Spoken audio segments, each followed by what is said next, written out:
Hello dear students, welcome back to my channel physics SPC. Moving charge and magnetism का एक question. Magnetic field at the centre O due to the given structure. देखो, इस structure में दो तो straight wire हैं आपके और एक सर्कुलर आर्क है। सेंटर पर मैग्नेटिक फील्ड पूछ रहा है। देखो, इसमें कौन सा फॉर्मूला यूज होगा, पहले उस पर चर्चा कर लेते हैं थोड़ी सी। देखो, अगर हमारे पास कोई स्ट्रेट वायर होता है, फाइनाइट स्ट्रेट वायर, फाइनाइट है, और इसके इस वाले पॉइंट पर हमें मैग्नेटिक फील्ड निकालना होता है due to this current carrying wire. तो यहाँ से ये परपेंडिकुलर डिस्टेंस होती है, वायर से पी पॉइंट तक की परपेंडिकुलर डिस्टेंस लेते हैं और इस परपेंडिकुलर डिस्टेंस को हम आर बोल ले रहे हैं। और यहाँ से इस और पी पॉइंट को वायर के एक एंड से ज्वाइन करने वाली लाइन और इस परपेंडिकुलर से एक एंगल, और ऑब्जेक्शन पॉइंट को पी पॉइंट इससे दूसरे एंड से ज्वाइन करने वाली लाइन और इस परपेंडिकुलर के साथ ये दूसरा एंगल। एक एंटी क्लॉक लेते हैं तो एक क्लॉक लेते हैं। अगर ये एक क्लॉक लिया है तो ये एंटी क्लॉक लिया है।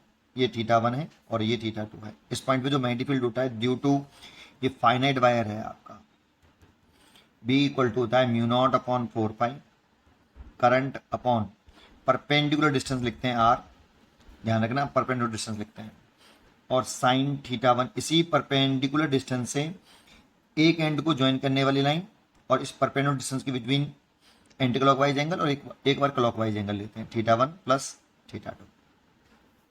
ठीक है, ये फाइनाइट लेंथ का वायर है। अब इसमें दो तरह का वायर हो सकता है, जैसे इस वाले में यूज हो रहा है सेमी इन्फिनिटी वायर।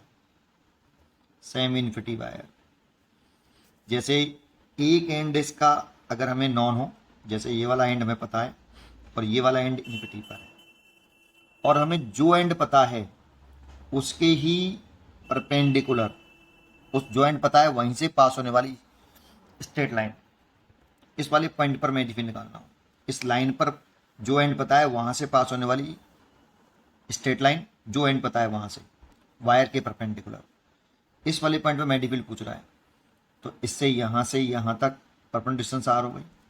सोच के बताओ θ1 कितना है। तो ये परपेंडिकुलर डिस्टेंस हो गई, और इसको इससे ज्वाइन करेंगे तो θ1 तो हो गया 0, और इसको इससे ज्वाइन करेंगे, ये इन्फिनिटी पर है तो θ2 हो जाएगा आपका 90, और ये यहाँ रख देंगे तो B इक्वल टू आ जाएगा म्यू नॉट अपॉन 4 पाई। साइन 0 की वैल्यू तो 0 हो गई और साइन 90 की वैल्यू 1, तो mu naught upon 4 pi I upon R. ये जो फॉर्मूला है ये सेम इन्फिनिटी वायर के लिए है। एक तो फॉर्मूला ये यूज हो रहा है इसमें, दूसरा यूज हो रहा है आपका ये वाला यूज हो रहा है। दूसरा यूज हो रहा है कि अगर कोई आर्क है, सर्कुलर आर्क, और वो करंट फ्लो कर रहा है आई, और सेंटर पर वो एंगल बना रहा है कितना, थीटा। तो इस थीटा को हम रेडियन में लेते हैं और रेडियस इसकी आर, तो सेंटर पर जो मैग्नेटिक फील्ड होता है B equal to mu naught upon 4 pi I over R into theta. Theta यहाँ रेडियन में होना चाहिए।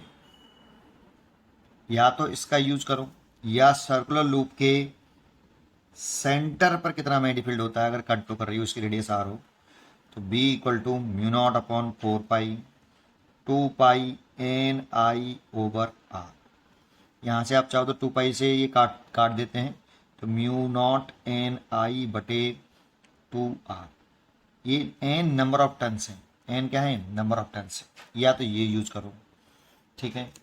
और सुनते हैं, अगर कोई स्ट्रेट वायर है ऐसे, तो इसके अलोंग, स्ट्रेट वायर के अलोंग, इस पूरे कहीं पे भी पॉइंट पर, उसके किसी भी पॉइंट पर मैग्नेटिक फील्ड 0 होता है। Along the wire, current carrying wire, कोई मैग्नेटिक फील्ड डेवलप नहीं होता। या आप इसे बायो सेवर्ट लॉ से समझ सकते हो, या फिर इस फॉर्मूले से समझ सकते हो।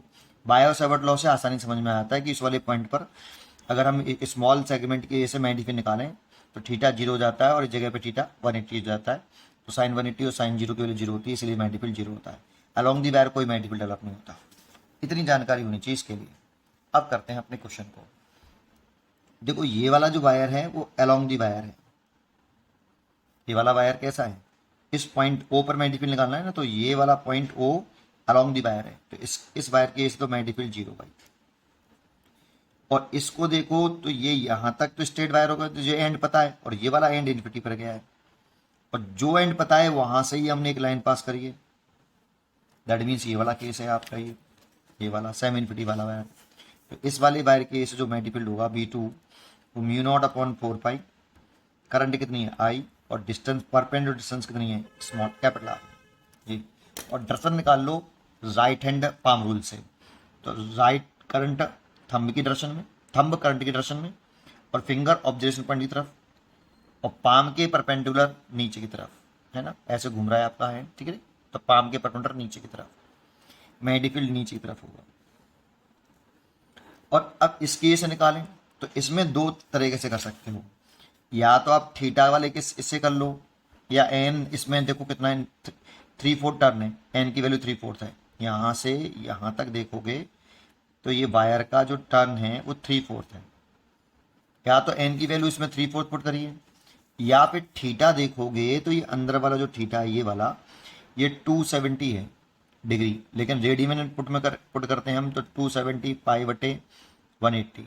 0 से 0 कट गया, 3 से 9, 3 से 6, फिर 3 से 3, 3 से 2, 3 पाई बाई 2 आ जाएगा। तो मैं इसमें थीटा 3 पाई बाई 2 रख रहा हूँ, इस वाले से कर रहा हूँ। तो इस वाले की वजह से जो मैग्नेटिक फील्ड होगा V3 equal to mu naught upon 4 pi I over R की वैल्यू है आपकी कैपिटल R रेडियस, और इंटू 3 पाई बाई 2। ऐसे इससे कर लीजिए, या इससे करना चाहो इससे कर लेना, एन की वैल्यू 3/4 रखना, अगर इससे करो तो एन बराबर 3/4 रखना, इससे सेम ही रिजल्ट आएगा। अब इसकी डायरेक्शन निकालें तो देखो ऐसे फिंगर घूम रही हैं आपकी, है ना, curling the finger in the direction of current. Straight wire में मैं राइट हैंड पाम रूल लगा लेता हूँ जो डाउनवर्ड आ रहा है, और सर्कुलर वाले में मैं राइट हैंड स्क्रू रूल लगा रहा हूँ, ऐसे फिंगर ऐसे घुमाओ, थंब नीचे तरफ आ रहा है, that means magnetic field direction नीचे की तरफ, तो नीचे तरफ आएगा, तो इसीलिए मैं नीचे तरफ दिखा देता हूँ। तीनों मैग्नेटिक फील्ड निकाल ली। अब नेट निकाल लो, दोनों की डायरेक्शन सेम है तो इनको ऐड कर लो, तो कितना हो जाएगा B बराबर B1 तो 0 है, B2 plus B3, direction same है इसीलिए ऐड कर रहे हैं। Mu naught upon 4 pi I upon capital R plus mu naught upon 4 pi 3 pi I/2R, है ना।